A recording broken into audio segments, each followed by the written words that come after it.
Hello बच्चों, आज हम लोग पढ़ेंगे अतीत में दबे पांव के प्रश्नोत्तर। तो देखिए, वितान का आपका ये पाठ और बहुत इंपॉर्टेंट पाठ है। इसके प्रश्नोत्तर देखिए, हम एक्सप्लेनेशन पढ़ चुके हैं इसका। अब इसके प्रश्नोत्तर के साथ आप इसको एक बार और समझिए, क्योंकि ये इंपॉर्टेंट लेसन है और इसमें से प्रश्न अवश्य आएगा आपका।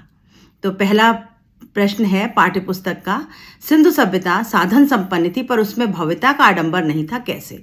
अभी सिंधु घाटी की सभ्यता जब खुदाई हुई और हमें पता चला कि बहुत साधन संपन्न सभ्यता थी। साधन संपन्न मतलब वहां सब तरह की सुविधाएं थी, साधन थे, लेकिन आडंबर नहीं था। भव्यता का आडंबर, ये आपको शब्द याद रखना होगा। भव्यता का आडंबर मतलब कुछ बड़ा बड़ा दिखाने का, वहां पर कोई दिखावे की संस्कृति नहीं थी।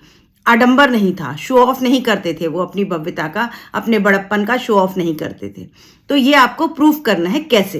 तो आप क्या क्या बातें हैं पॉइंट बना करके लिखेंगे। यहां पैराग्राफ में है, आप हर बात को पॉइंट बना के लिखेंगे। सिंधु सभ्यता बहुत संपन्न सभ्यता थी, प्रत्येक तरह के साधन इस सभ्यता में थे। इतना होने के बाद भी इस सभ्यता में दिखावा नहीं था, कोई बनावटीपन या आडंबर नहीं था। जो भी निर्माण इस सभ्यता के लोगों ने किया वह बहुत सुनियोजित यानी प्लान्ड, मनोहारी यानी सुंदर था। निर्माण शैली साधारण होने के बाद भी दिखावे से कोसों दूर थी। जो वस्तु जिस रूप में सुंदर लग सकती थी उसका निर्माण उसी ढंग से किया गया था, इसलिए सभ्यता में भव्यता का आडंबर नहीं था। अभी यहाँ बच्चों आपको एक जनरल आंसर मिला है, आप इसको कैसे में लिख सकते हैं।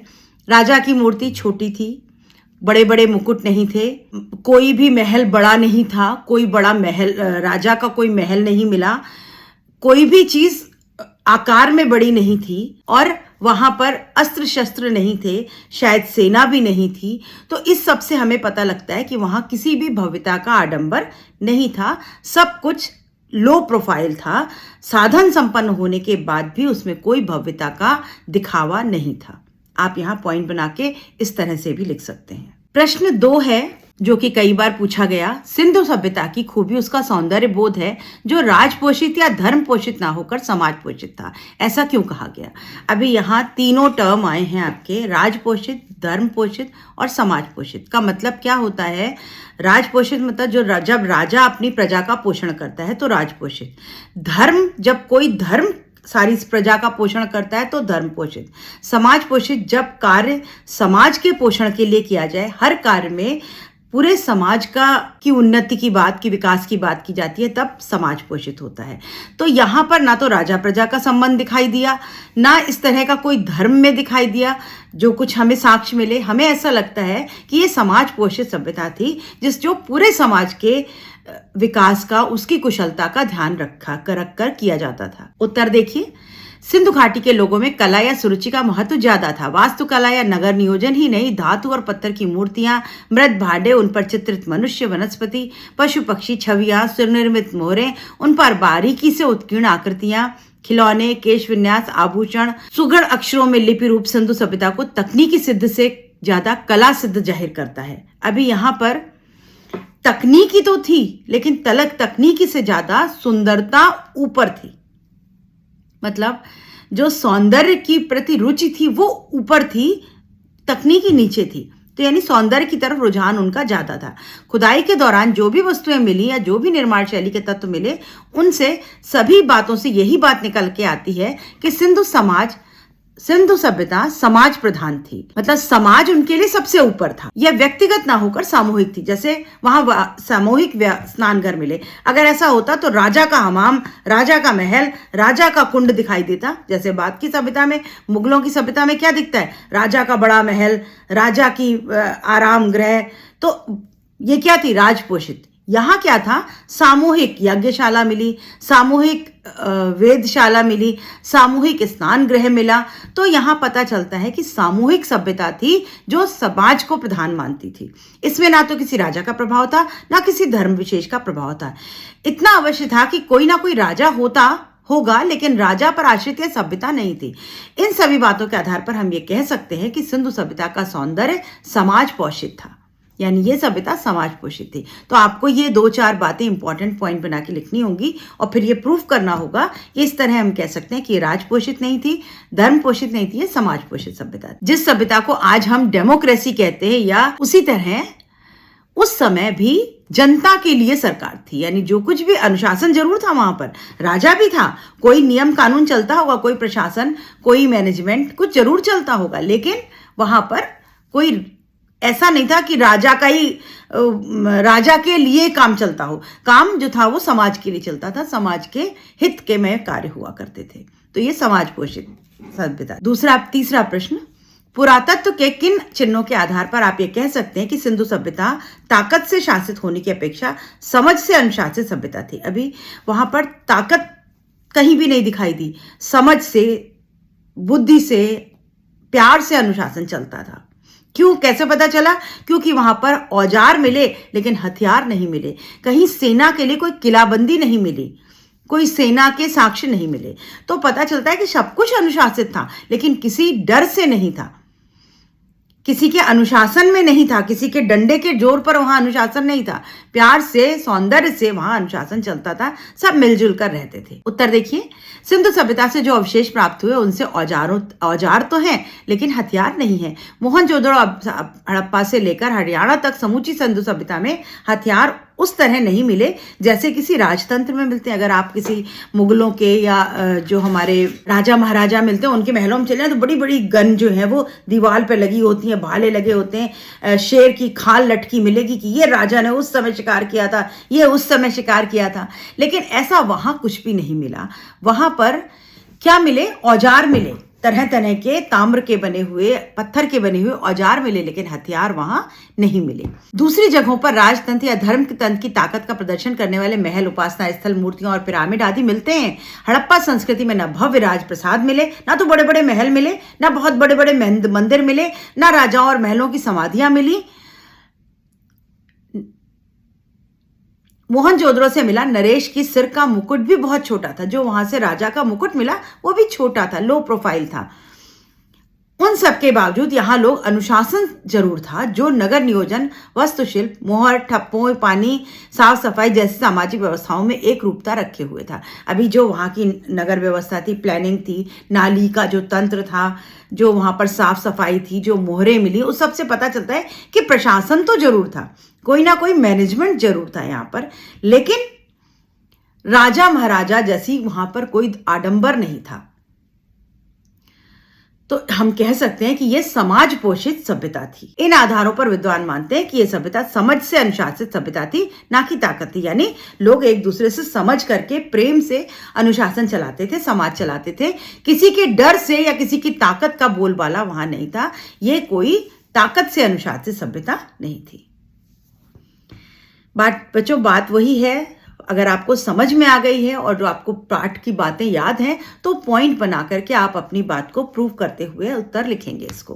प्रश्न 4 देखिए, यह सच है कि यहाँ किसी आंगन की टूटी फूटी सीढ़ियां अब आपको कहीं नहीं ले जाती, वे आकाश की तरफ अधूरी रह जाती हैं, लेकिन उन अधूरे पायदानों पर खड़े होकर अनुभव किया जा सकता है कि आप दुनिया की छत पर हैं। वहां से आप इतिहास को ही नहीं उसके पार झांक रहे हैं। इस कथन के पीछे लेखक का क्या आशय है? बच्चों, ये पंक्ति आपकी पुस्तक में जब आप रीडिंग करेंगे तो आपको मिलेगी कि वो एक टूटे फूटे खंडहर के मकान के सीढ़ियों पर चढ़ता है लेखक, और वो सीढ़ियां ऊपर जाके खत्म हो जाती है, मतलब ऊपर का सब हिस्सा टूटा हुआ है, और वहां जाकर के वो सोचता है कि इस आंगन की टूटी फूटी सीढ़ियां हमको कहीं ले नहीं जाती, वो आकाश की तरफ अधूरी है, अभी सब कुछ अधूरा है। लेकिन उसके अधूरे पायदान पर खड़े होकर के भी हमें अनुभव होता है कि हम दुनिया की छत पर खड़े, मतलब हम दुनिया के ऊपर खड़े हैं। जो दुनिया आज की है हम उससे भी ऊपर थे। कब? हजारों साल पहले।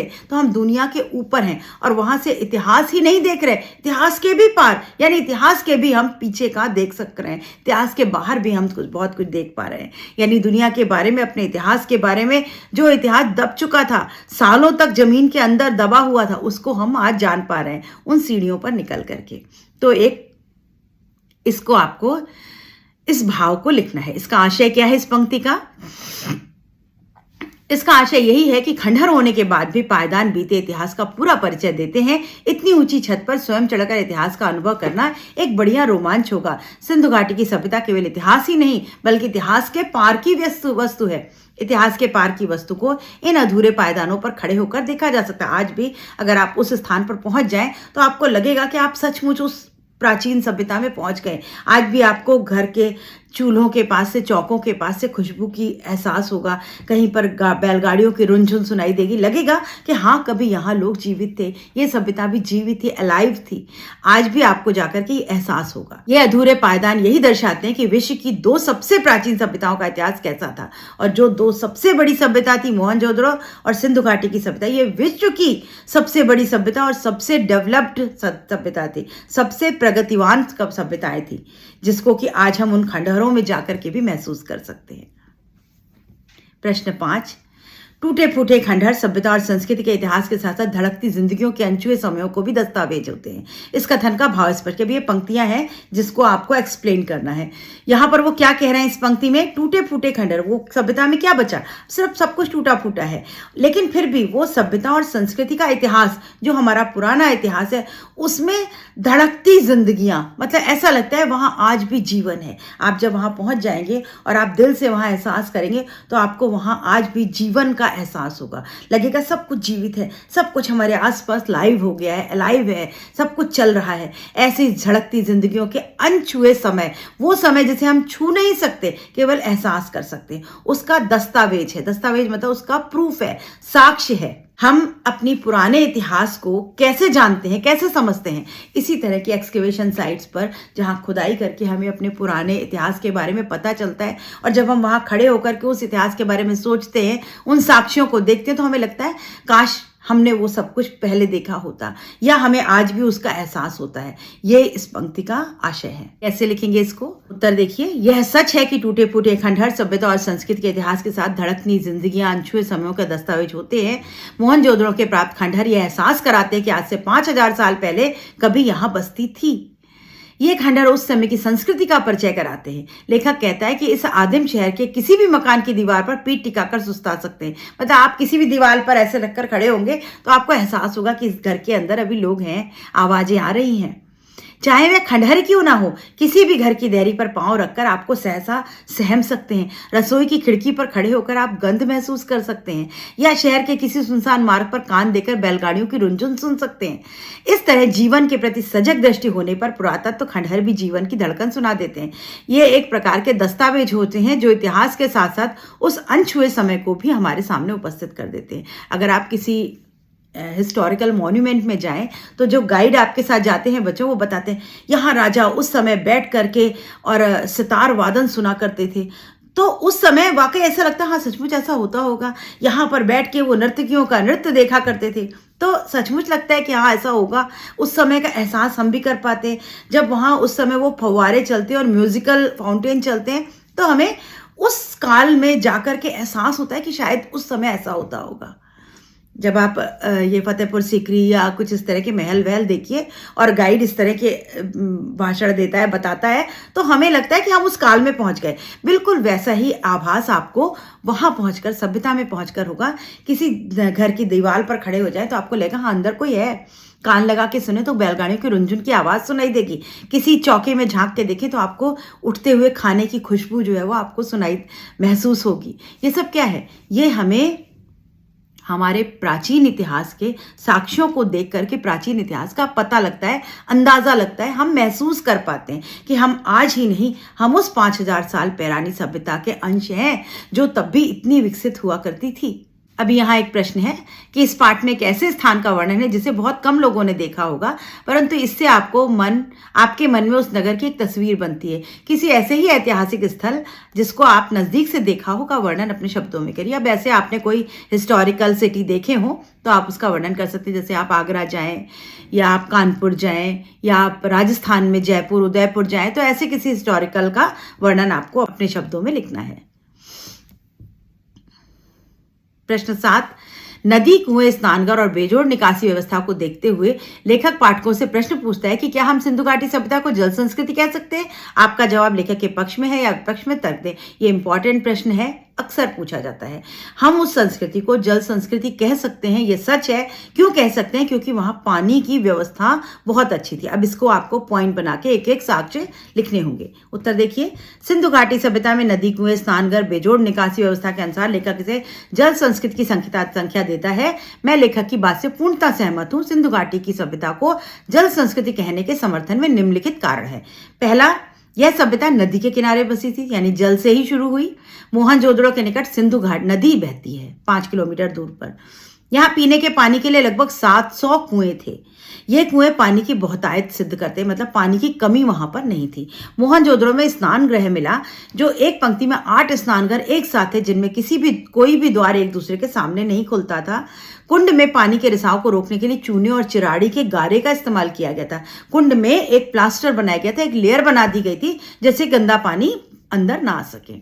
जल निकासी के लिए नाली और नाले बने हुए थे बड़े, जो कि पक्की ईंटों के बने हुए थे, और नालियां ऊपर से ढकी हुई थी। शहरों में आज भी जल निकासी की ऐसी व्यवस्था की जाती है। आज भी हम लोग शहरों में इस तरह के ड्रेनेज सिस्टम का इस्तेमाल करते हैं। मकानों में अलग अलग स्नानघर थे, हर मकान में एक स्नानघर देखने को मिला। मोहरों पर उत्तीर्ण पशु शेर, हाथी या गैंडा जल प्रदेशों में ही पाए जाते हैं। मोहरें जो थी वहां पर, उसमें ऐसे पशुओं के चित्र मिले जो कि जल प्रदेशों में पाए जाते हैं, जैसे शेर, हाथी, गैंडा। ये सब कहाँ मिलेगा? जहां पर जल होगा वहीं पर ये जानवर मिलते हैं। तो इसका मतलब पता चलता है कि वहां जल की बहुतायत थी, जल की कमी नहीं थी, और इसीलिए हम इसको जल संस्कृति भी कह सकते। प्रश्न 8, सिंधु घाटी सभ्यता को कोई लिखित साक्ष्य नहीं मिला, सिर्फ अवशेषों के आधार पर ही धारणा बनाई है। इस लेख में मोहनजोदड़ो के बारे में जो धारणा व्यक्त की गई है, क्या आपके मन में इससे कोई भिन्न धारणा या भाव भी पैदा होता है? इन सब भावनाओं पर कक्षा में समूह में चर्चा करें। अभी ये परीक्षा उपयोगी नहीं है। कुछ अन्य महत्वपूर्ण प्रश्न देखते हैं बच्चों, छोटे प्रश्न जो आपकी परीक्षा में पूछे जा सकते हैं। मोहनजोदड़ो की बड़ी बस्ती के बारे में विस्तार से लिखिए। अब जो वहां पर बड़ी बस्ती और छोटी बस्ती थी, उसको विस्तार से लिखना है, डिटेल लिखना है। क्या लिखना है? बड़ी बस्ती थी, बहुत बड़े बड़े घर होते थे, घरों में आंगन भी हुआ करता था जो कि खुला होता था, वरांडा होता था, खंबे होते थे, किनारे किनारे वरांडा, उसके किनारे किनारे कमरे मिलते थे। दीवारें घरों की मोटी होती थी, उसमें खिड़कियां नहीं होती थी। 1 मंजिल और 2 मंजिल के घर मिले। दीवारें पक्की ईंटों से बनी हुई थी। ईंटें सभी एक ही आकार की थी। कहीं कहीं नालियां भी मिली, नालियां ढकी हुई थी। और इस प्रकार मोहनजोदड़ो की बड़ी बस्ती निर्माण कला की दृष्टि से संपन्न और कुशल थी। मतलब जो इसकी निर्माण कला थी, जो आर्किटेक्ट था, वो बहुत संपन्न और कुशल था। आप ये सब बातें पॉइंट बना करके लिखेंगे। प्रश्न 2, क्या प्राचीन काल में रंगाई का काम होता था? अब आपको वो जो साक्ष्य मिले थे वो यहाँ लिख देना है। प्राचीन काल में रंगाई का काम होता था, लोग बड़े चाव से ये काम करते थे। आज भी मोहनजोदड़ो में एक रंगरेज का कारखाना मौजूद है, वहां इसके साक्ष्य मिले। वहां जमीन में गोल गड्ढे उभरे, गोल गड्ढे मतलब गोल ऐसे गड्ढे बने हुए हैं, उसमें लगता है कि वो बर्तन होंगे, उसमें वो रंगाई का काम करते थे। इससे यह अनुमान लगाया जाता है कि इसमें रंगाई के लिए बर्तन रखे जाते होंगे। पश्चिम में ठीक गढ़ी के पीछे एक कारखाना मिला है। इस तरह का एक कारखाना भी वहां साक्ष्य के रूप में मिला। अतः इस बात को बिना किसी शंका के कहा जा सकता है कि प्राचीन के लोग रंगाई का काम भी करते थे, कपड़ा भी बनाते थे और साथ साथ उसको रंगने का भी कार्य करते थे, मतलब रंगों का आविष्कार हो चुका था। खुदाई के दौरान मोहनजोदड़ो में क्या क्या मिला, आप इसमें पॉइंट बना के जितनी बातें हैं आप इसमें सब लिख सकते हैं। यह आ सकता है प्रश्न 3 नंबर में आ सकता है। क्या क्या मिला आपको पता है। ये 50,000 वर्ष पुरानी सभ्यता की खुदाई की गई। अहम चीजें जो मिली वो कहाँ हैं? कराची, लाहौर, दिल्ली, लंदन में रखी हुई हैं। थोड़ी सी चीजें अजायब घर में रखी है, लेकिन वो थोड़ी सी ही इतनी है कि उससे हमें अपनी सभ्यता और संस्कृति का पूरा अंदाजा लग सकता है। क्या क्या मिला? गेहूं, तांबे के बर्तन, कांसे के बर्तन, मोहरें, वाद्य यंत्र, चाक पर बने मिट्टी के बर्तन, मटके, चौपड़ की गोटियां, दिए, माप तौल के पत्थर, तांबे का शीशा, मिट्टी की बैलगाड़ियां, 2 पाटों वाली चक्की, मिट्टी के कंगन, मनकों वाले पत्थर के हार। खुदाई के दौरान बहुत सी वस्तुएं मिली, मोहरें, जिससे कि जो कि कुछ तो संग्रहालय में चली गई और कुछ बाकी बची चोरी हो गई। तो ये सब साक्ष्य मिले हमको। अभी यहाँ एक सब प्रश्न आता है, सिंधु घाटी की सभ्यता कैसी थी? आप लिखिए। तो आप इसमें सब कुछ लिख सकते हैं कि ये समाज पोषित सभ्यता लगती है, ये लो प्रोफाइल सभ्यता मिली, ये सभ्यता अनुशासन से ताकत से अनुशासित नहीं थी, प्रेम से अनुशासित सभ्यता थी। आप ये सभी पॉइंट यहाँ पर लिख सकते हैं। उत्तर देखिए, सिंधु घाटी की सभ्यता लो प्रोफाइल सभ्यता थी। दूसरे स्थानों पर खुदाई करने से राजतंत्र को प्रदर्शित करने वाले महल, धर्म की ताकत दिखाने वाले पूजा स्थल, मूर्तियां, पिरामिड मिले हैं। जो और भी साइट्स हैं बच्चों, जैसे कि मिस्र में आप जाएं तो बड़े बड़े पिरामिड मिले। तो यानी सब धर्म का आडंबर था, ऊंचा ऊंचा बड़ा बड़ा बनाना। बौद्ध धर्म में आप जाएं तो बड़े बड़े ऊंचे ऊंचे स्तूप मिलते हैं, बहुत बड़े एरिया में बड़े बड़े स्तूप बनते हैं। तो वो सब क्या है? धर्म का आडंबर है। लेकिन हड़प्पा और सिंध घाटी की सभ्यता में कुछ भी बड़ा नहीं मिला। ना तो बड़े राजप्रसाद ही मिले, ना ही मंदिर। यहाँ किसी राजा या महंत की समाधि भी नहीं मिली। यहाँ जो नरेश की मूर्ति मिली वो भी छोटी है, उसका जो मुकुट है वो भी छोटा है, इतना छोटा कि उसके छोटे सिरपंच की कल्पना भी नहीं की जा सकती। इन लोगों की नावें मिली, लेकिन वो भी छोटी छोटी मिली। इन आधारों पर कहा जा सकता है कि सिंधु घाटी की सभ्यता आडंबरहीन सभ्यता थी। वहां आडंबर नहीं था। ऐसी सभ्यता जो छोटी होते हुए भी महान थी, छोटी थी लेकिन महान सभ्यता थी, और बड़ी कुशल सभ्यता थी, निपुण सभ्यता थी, प्लान्ड सभ्यता थी, सुनियोजित सभ्यता थी, जो विश्व की प्राचीनतम संस्कृति थी और हमारे पूरे विश्व में सबसे पुरानी सभ्यता थी, वो भी इतनी डेवलप्ड, इतनी संपन्न। मोहनजोदड़ो के नगर नियोजना की तुलना आज के नगरों से किस प्रकार की जा सकती है? जो जैसे आज के शहर, जो जैसे कि चंडीगढ़ है, भुवनेश्वर है, जो ये शहर हैं, ये नियोजित शहर कहलाते हैं। तो जिस तरह से आज के नियोजित शहर हैं, वैसी नियोजन हमको वहाँ देखने को मिला। वहाँ पर घर जो थे वो ग्रिड में मिले, मतलब पैरेलल रोड्स थी, समानांतर सड़कें मिली, समानांतर घर मिले, एक दूसरे को क्रॉस काटते थे वो घर। घरों के दरवाजे सड़कों पर नहीं खुलते थे, पीछे की तरफ खुलते थे। ड्रेनेज सिस्टम बहुत अच्छा था, ढकी हुई नालियां थी वहां पर, हर घर में स्नान घर था। तो इतना प्लान्ड सिटी था, इतना प्लान्ड सभ्यता मिली हमको, जैसे कि आजकल की जो सेक्टर मार्का जो कॉलोनियां बन रही हैं, सोसाइटीज बन रही हैं, जैसा नियोजन आज देखने को मिलता है, वैसा नियोजन हमें इतनी पुरानी सभ्यता में देखने को मिला। तो इस तरह से हम ये शंका खत्म हो जाती है कि हमारी सभ्यता, पुरानी सभ्यता इतनी सुविधा संपन्न सभ्यता थी। अभी अगर आपसे पूछा जाए कि वहां की कृषि उत्पाद और उद्योगों के बारे में बताइए, तो आप लिख सकते हैं कि वहां हमको कृषि के साक्ष्य मिले, बैलगाड़ी मिली, जानवर पशुपालन करते थे ऐसा हमें लगा, मोहरों पे पशुओं के चित्र बने हुए थे, अनाज के अवशेष मिले वहां पर, ज्वार बाजरा रागी गेहूं मिला हमको, जला हुआ अन्न मिला, बड़े बड़े कोठार मिले यानी स्टोरेज मिले जहां पर अन्न शायद रखा जाता होगा। तो इसका मतलब है कि वो उद्योग धंधे भी करते थे। नावें मिली जिससे लगता है वो समुद्र में कुछ उद्योग धंधे भी करने जाते होंगे, और वहां पर खेती भी करते थे, पशुपालन भी करते थे, सिंचाइयों के लिए वो कुओं से पानी लेते होंगे या नदी से पानी लेते होंगे। तो हमें पता चलता है कि वहां पर उद्योग धंधे भी बहुत विकसित थे और कृषि उत्पाद भी बहुत विकसित थे। वो सूती कपड़ा बनाते थे, कपड़े बनाने के साथ साथ वो रंगाई का काम भी करते थे, कपड़ों पर कशीदाकारी, वो कढ़ाई करने का काम करते थे। बड़ी छोटी सुइयां मिली जिससे लगता था वो दरी भी बनाते होंगे। रंगाई का छोटा कारखाना भी देखने को मिला। लिनेन जो कि सूती कपड़ा होता है वो वहां पर लगता है निर्यात किया करते थे। तो हमें इससे पता चलता है कि वहां का कृषि उत्पाद और उद्योग धंधे बहुत विकसित थे। अगर आपसे पूछा जाए कि मोहनजोदड़ो की सिंधु सभ्यता की विशेषताएं बताइए, तो जो कुछ भी पाठ के आधार पर आपको याद हो पॉइंट बना करके लिख डालिएगा। अगर प्रश्न आए कि अतीत में दबे पांव के आधार पर शीर्षक की सार्थकता सिद्ध करिए, ये जो शीर्षक है पाठ का, क्या ये उचित है? हाँ, ये सर्वथा उचित है। अतीत में दबे पांव, अतीत मतलब पुराने समय में दबे पांव, हमारे पांव के निशान आज भी दबे हुए मिले, मतलब साक्ष्य मिले हैं कि हम आज के नहीं, हम प्राचीन काल से 5000 वर्ष पूर्व हम इस दुनिया में थे, उतने ही सभ्य थे, बल्कि उससे ज्यादा सभ्य थे, उतने ही विकसित थे हम। इस पाठ के लेखक ने मोहनजोदड़ो की यात्रा के समय अपने अनुभवों के विषय में बताया। लेखक यहाँ पहुंचकर पुराने सुनियोजित शहर की एक एक चीज को सिलसिलेवार से परिचय कराता है। वह उस सभ्यता के अतीत में झांक कर वहां के निवासियों और क्रियाकलापों का अनुभव करता है। यहाँ की सड़कें, नालियां, स्तूप, स्नानघर, सभागार, अन्न भंडार, कुएं आदि के अलावा मनोकानों की सुव्यवस्था देखकर लेखक महसूस करता है कि लोग अब भी वहां मौजूद हैं। मतलब आप उस सभ्यता में जाते तो आपको एहसास होता है कि आप पहुंच गए उस समय में, आपको वो समय का एहसास कराती है वो सभ्यता। बैलगाड़ियों की ध्वनि सुनाई देती है, रसोई घर की खिड़की से झांकने पर पक रहे भोजन की गंध आती है। लेखक कल्पना करता है कि यदि यह सभ्यता नष्ट न हुई होती तो आज भारत महाशक्ति बन चुका होता।